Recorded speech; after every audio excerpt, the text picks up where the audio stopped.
Fans of Wizkid are now demanding the old Wizkid. That is something really interesting, and Adesope actually made this known to the public at a recent podcast show, and a lot of people are really responding to that. Remember the Wizkid of the Starboy days and those kind of heavy, impactful songs and energetic songs to an extent. You will get to understand that Wizkid has actually made impact in the Afrobeat. Right now, which one are you enjoying? Is it the new Wizkid or the old Wizkid? That is a question I want you to answer in the comment section. So let's listen to Adesope on this.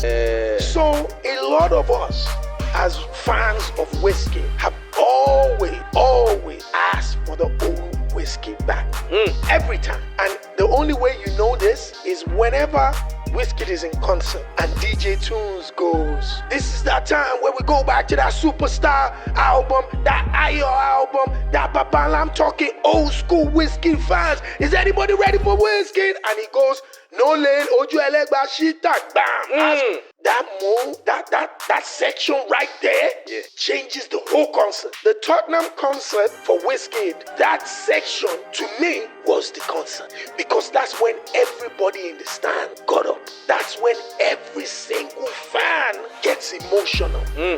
What do you have to say about Adesope's opinion? I want you to put out in the comment section what you feel about all of this, because a lot of people are really making big deals out of it, while some other persons are saying it is true to an extent, because they need the old Wizkid to an extent to come to limelight again and be reignited. What is your own take? Do you think you'll be seeing the old Wizkid in his new album? I want you to put your own comment in the comment section. But based on what we are seeing right now, based on the Kese and other things, I think a bit of old Wizkid will come to play. Yes, I'm really excited. Elon Musk has been named the top partner in Christ Embassy Church for 2024, and that is really massive to an extent. I think he has actually made impact in spreading the gospel around the world. That is something I kind of understand. But no blog is talking about it because it's not a negative news on the church. That is something I got to understand about it. They are quick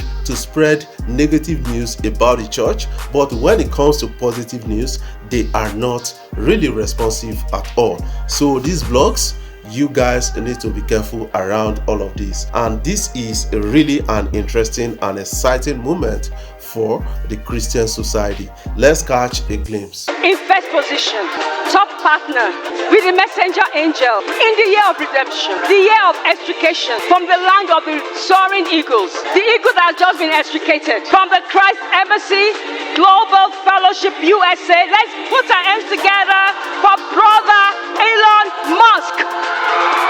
What is your own take about all of this? Don't fail to put your own comment in the comment section so that you can have a glimpse at what you feel so far. Yes, a recent claim coming in from Rotimi is that he is the person that took Afrobeat from Nigeria to USA.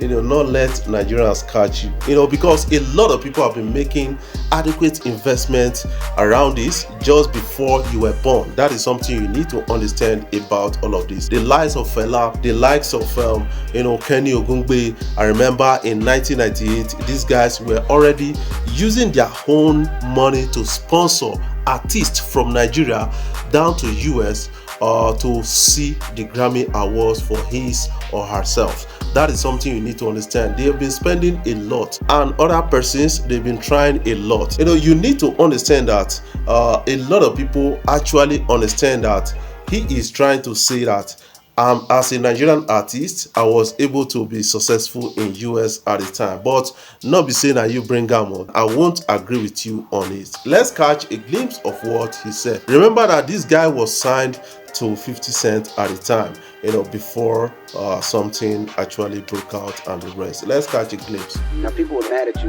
because you said that you brought Afrobeats to America.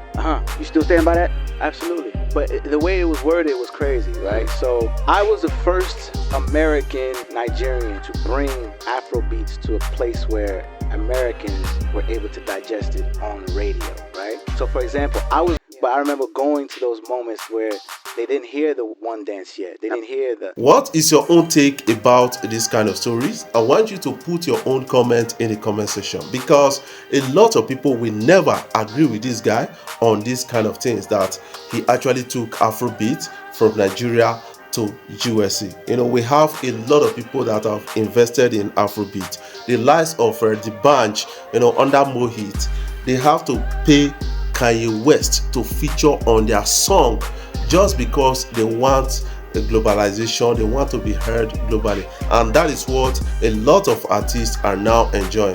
They paid the likes of Snoop Dogg to also appear, and today we are really on that global scale. And the Rotimi that is saying it, man, I never see your impact for Afrobeat. Adesope also went further to say, you know what? Nobody in music in Africa, or music industry in Africa, has the kind of Don Jazzy's money. That is what Adesope is talking about. But when we look at the statistics, we will understand that the likes of Davido actually made a lot of money, but which are not mostly from music, both from endorsement and also from private investment, because Davido is seated as a board member at Pacific Holdings. I keep saying this, Pacific Holdings, when you Google it, is almost $1 billion worth of investment, and they are building the 5th biggest power plant in Nigeria right now, which is a thermal power plant and cost about $2 billion. That is something you need to understand about all of this.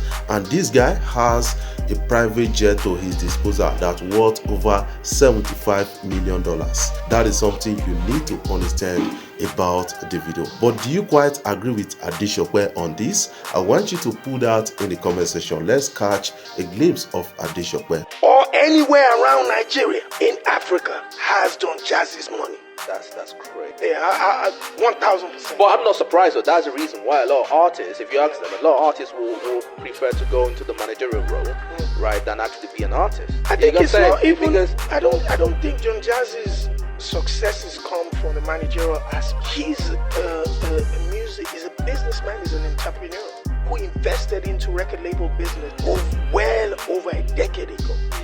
More hit records was Don Jazzy and the band. The record label that signed the Prince, that signed Wande Cole, that signed, where Dr. Sid. Exactly. And when that separation happened, he reinvested, looked for investors, and reinvested in creating another record label by the name Maven that came with the fest. He went further to talk about how Davido traveled 11 locations in 72 hours on his private jet. That is really, really massive to an extent. I think if you don't have a private jet, you can't do such kind of logistics to an extent. That is something I believe about that. And for Davido to have a private jet to his disposal, that has been helping him to actually show up at events and the rest, and a lot of people can really attest to that based on the story so far. And one thing you need to understand about this private jet of Davido is that most of his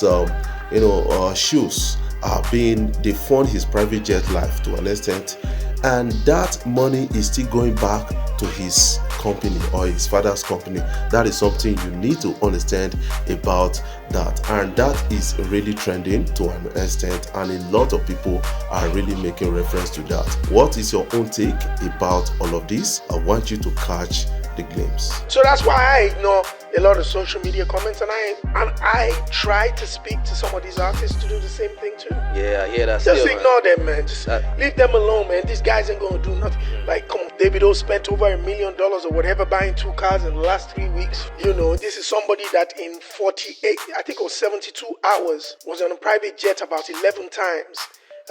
Lagos to Atlanta, Atlanta to London, London to Abuja, Abuja to Lagos, Lagos to Abuja, Abuja to Paris, Paris back to Atlanta in 3 days. And you are on social media attacking that person. That's you must be mad. Before we jump off, I want to say thank you guys for watching our videos, and thank you for the love so far. If you are new here, you can click the subscribe button below and the bell notification icon to always get notifications each time we upload our videos. I love you guys. Keep supporting Afrobeat blog across social media platforms.